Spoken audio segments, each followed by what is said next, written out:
Hey, Jules Plus Vegan, and as always, welcome to my channel. And for those of you who are new, I know you can benefit.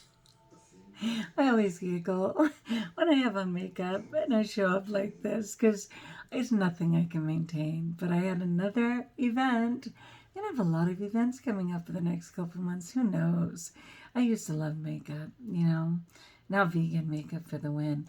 Of course, all I have on is mascara and lipstick. Luckily, my skin is good enough. But that said, we're in the middle of a self-care challenge, and we are already on day 22. If you're just joining us, you're right on time. You're welcome to go back or just move forward. It's all good. So I'm always one day ahead. Today was actually to get rid of 3 things you don't use, right? Like, get rid of them. It's just taking up mental real estate. Today, or what will be tomorrow, is to create a bedtime routine. We talked about having a morning routine. This is a bedtime routine. People highly recommend it. I love the idea of it. And in some ways, I kind of incorporate it, but let's see what's up. It says, make sure that you're getting enough sleep, which they recommend 7 to 9 hours. That's very controversial.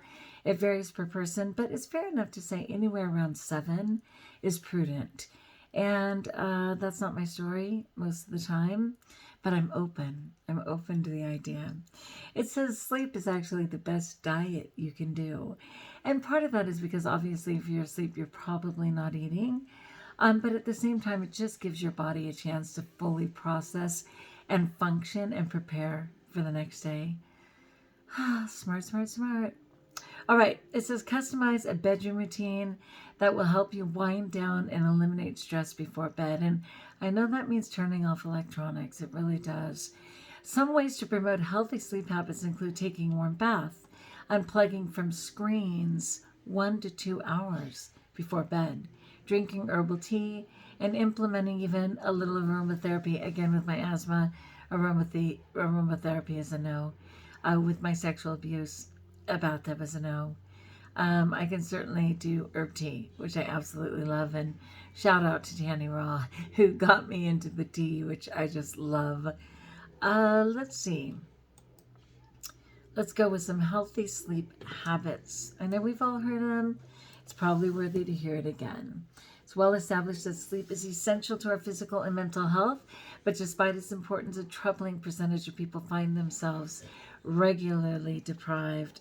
Just got hijacked. One moment. Regularly deprived of quality sleep and are notably sleepy during the day.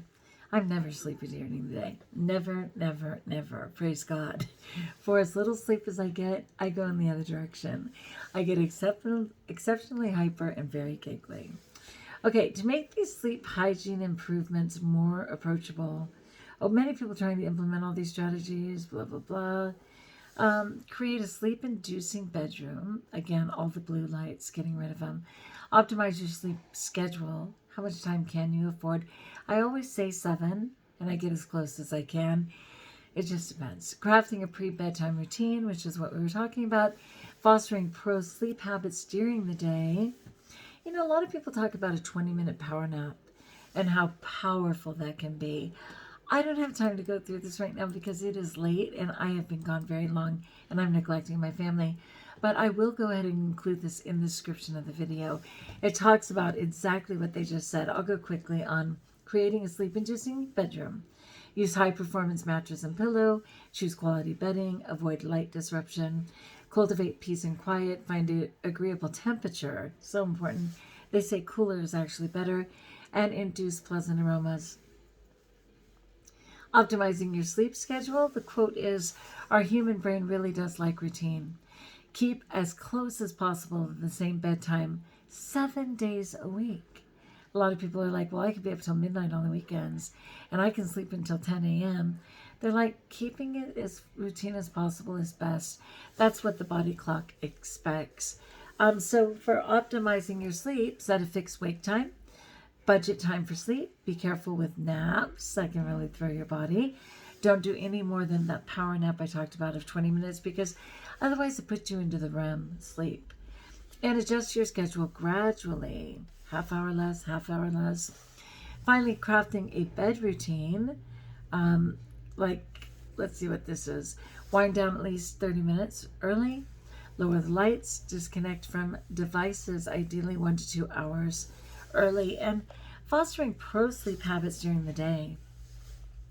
See the light of day because our internal clocks depend upon it. Getting that vitamin D in. Find more time to move. Yeah, exhausting your body can aid in sleep. Monitor your caffeine intake. I do none. Be mindful of alcohol. I do none. Don't eat too late. I rarely eat too late, but again, it's really calories in, calories out. Like if it's within your calories and you have to eat late, sometimes it's okay. It just doesn't allow your body to do what it needs to do while it's sleeping. It's not supposed to be spending time digesting per se. Don't smoke. Praise God, I don't.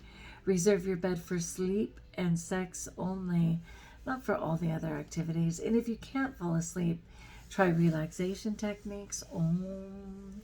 Don't stew in bed. That's so important. If you've been lying in bed at least 20 minutes and you just can't fall asleep, get up. Get out of bed and do something else and come back and try again. So true. Experiment with different methods like positions of sleeping and stuff.